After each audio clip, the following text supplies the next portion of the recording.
Okay, the camera is ready. Hello, everyone.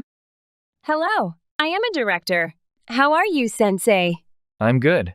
Thank you. Hi, I'm Boichi, an YouTuber and mangaka. In this video, we're continuing the manga column series. The manga column is where I, as a mangaka, share my serious thoughts on manga based on my studies, experiences, and insights. I want to share these stories with you. Some of the stories are very common in the manga industry, but not well known outside it. Some are common globally, but not well known in Japanese manga industry. And there are many other interesting stories. Anyway, the manga column is a program to share various stories with you. While preparing this, I thought about myself as a mangaka. My journey has been quite unusual. Even in the manga industry full of eccentric people, I'm a quite rare case. In any industry or field, there are many international students. There are also many foreign experts. For example, in Japan's automobile, electronics, and semiconductor industries, there are many Japanese who have studied abroad, as well as many foreigners who come to Japan to work. But in the Japanese manga industry, there are very few foreigners. In many areas and departments, you don't see them at all. Overall, you might see a few, but if you look closely at specific fields, you won't find any. There are no international students or people with study abroad experience. There are no international students, so there are even fewer people with overseas industry experience. If there are no international students, how could there be anyone who has experienced the foreign industry? But this is similar worldwide for Western comics too. For example, in the American comic industry, there are many European artists, or artists from Canada, Mexico, and Brazil, who work in American comics. It's cool, and it's great, but is it truly globalization? No, I don't think so. There are a few artists and interactions, but compared to other industries, these small exchanges don't make it globally interconnected. Overall, the manga industry remains largely unglobalized. In this trend, I have a very rare and unique career, having worked as a mangaka for 10 years in Korea and 20 years in Japan. I am not just a foreign mangaka who is working in Japan, but a mangaka with significant practical experience in both the Korean and Japanese manga industries. Yes, it's quite a rare and unique case in the manga industry. In other industries, someone like me might be common, but in the manga field, it's very unique. However, even more unique is that I didn't just gain experience as a mangaka, but I also had various experiences in the industry and directly participated in historical events, industry up and down, and new business models.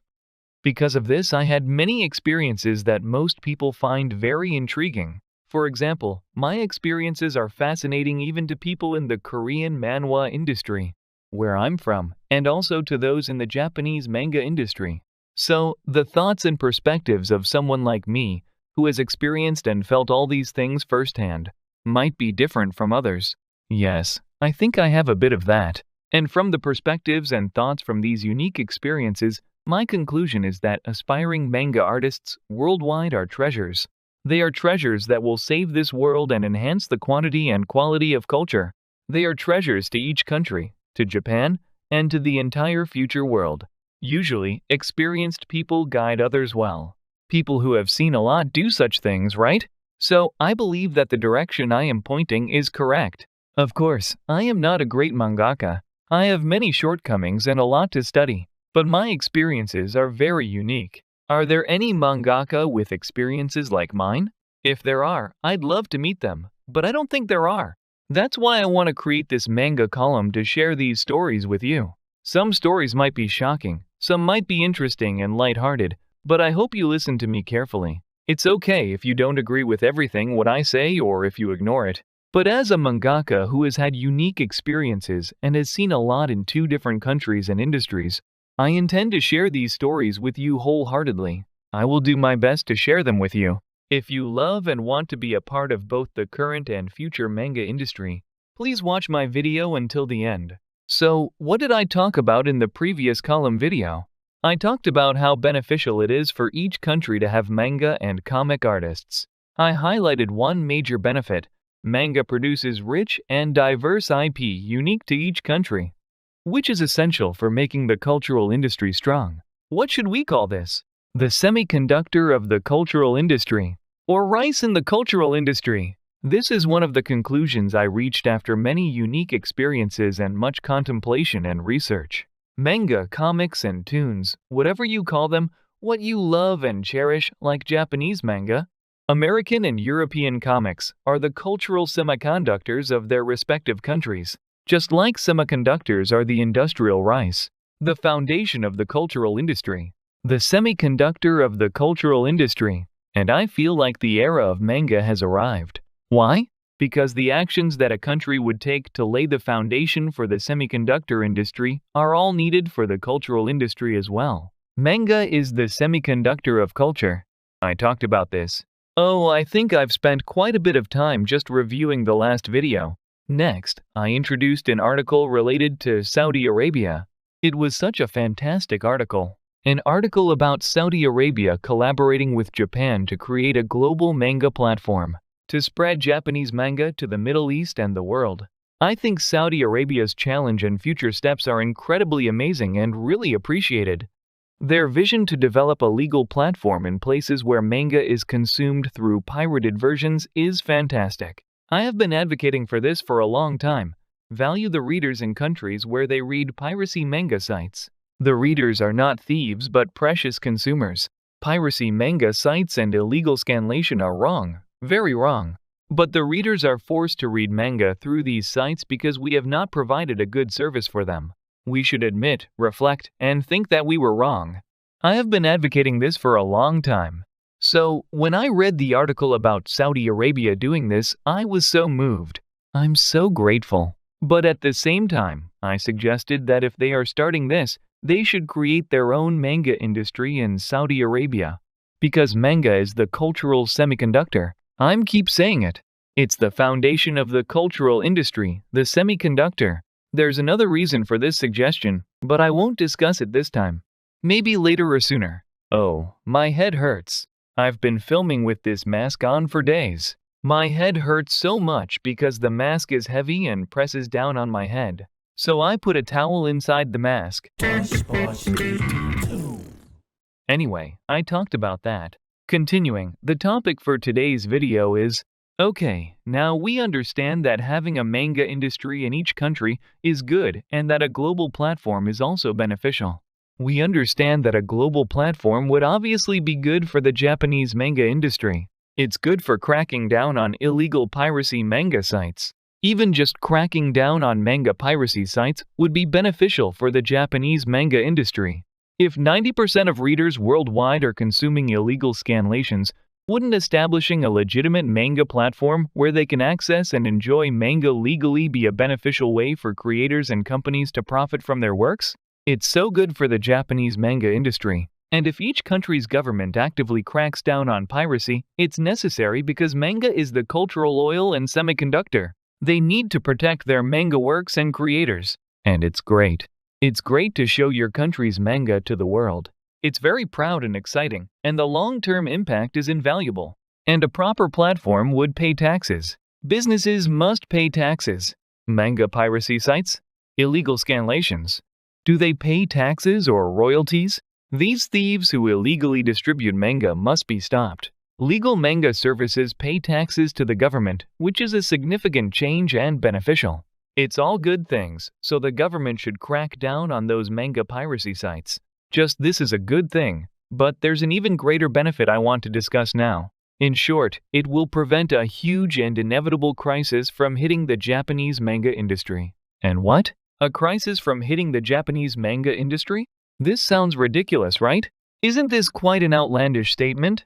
People might think, hey, Boichi is crazy or a scammer. But I'm not a scammer, and I am not crazy. I'm serious. I'm not saying this to start a business or ask for investment. I'm actually spending my time, money, and working hard on YouTube to tell this. Yes, someone going through hardships isn't a scammer, and I'm not running a company, and I don't even receive investments. Of course, if the global tune business rises, I hope get some benefit. In fact, I've already discussed the future of manga and business ideas with people in the Japanese and Korean industries, and many agreed with me. Many wanted to do it and offered me shares or stocks, but I declined their offers. Some even sang, "Hey Boichi, they're offering you way more money than you've ever made. Why? Why did you refuse that great offer? Just take it," I said to them. I don't accept any shares. If I participate in the work, I'll only receive payment for my labor. I'll receive compensation for my work, but no shares. That's what I said. The reason I refused is several. Honestly, it's great. Stocks. Sounds so sweet. Isn't the most tempting thing in the stocks? Stocks that increase in value? Yes. I know it's awesome. The reason I refused is that if I make money or benefit from somewhere, I want to do it through my own manga selling, not through some business. Manga is a cultural product, and mangakas should earn their money through their works. It's nice to dream of stocks rising high, but I believe mangakas should make a living and earn money by creating good manga and selling it. That is why I refused their offers. If I earned money that way, I don't think I'd continue drawing manga. I think I will retire. I don't trust myself to be that diligent. If I had a lot of money, I think I'd stop drawing manga. I'd probably just play golf and drive. I came this far because I want to draw manga, and I want to keep drawing manga until the very last moment. I'm all for making money by working. If we work, we should definitely earn money, right? I just want to make money by working. Since I'm also making YouTube videos, this is work too, so I want to earn money from this as well. And if I receive shares or stakes from a company, I would have to only help that company. But I want to help everyone. I want to help everyone who shares my dream, as much as possible, to the best of my ability. That's why I don't want to be tied to just one company. I want to spread my ideas and dreams to everyone. And finally, I hope that when a new world emerges, those who participate in creating that world should naturally become incredibly wealthy. Not just wealthy, become incredibly wealthy. But someone has to work without greed. I will take only what I have worked for. If you work, you should be well compensated. I will also strive to be well compensated. But I don't want to become wealthy beyond that. Someone has to do it. At least one person should be like that. If a global manga platform is born, if new manga industries are created around the world, it will certainly be a great thing for the Japanese manga industry, but it will play an even greater role for the Japanese manga industry. And that good deed is to prevent the tremendous crisis that the Japanese manga industry will face in the future. This seemingly outrageous story, I'll now begin to tell. I think I made the introduction too long. I'll see you with the main story in the next video. Thanks for watching. See you soon.